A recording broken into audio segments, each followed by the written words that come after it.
California. Mr. Issa is recognized. Thank you, Mr. Chairman. Attorney General. December 14, 2010, Brian Terry was gunned down, and we began knowing more about Fast and Furious shortly thereafter.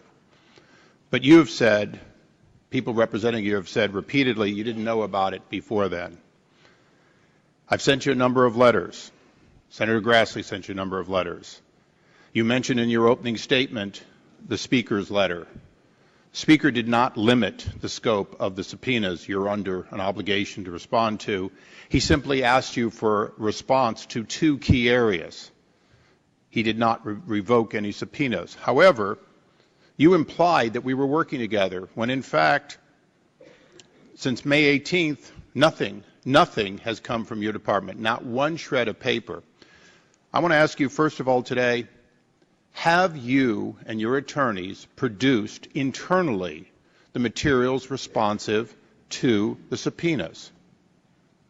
We believe that we have responded to the subpoena. No, Mr. Attorney General, you're not a good witness. A good witness answers the question asked. So let's go back again. Have you and your attorneys produced internally the materials responsive? In other words, have you taken the time to look up our subpoena and find out what material you have responsive to it, or you've simply invented a privilege that doesn't exist? You're saying internally. Have we? Internally, have you pulled all that information? We've looked at 240 custodians. We have processed millions of electronic records, and we've reviewed over 140,000 documents and produced to you about 7,600. So 140,000 documents. How many documents are responsive but you are withholding at this time?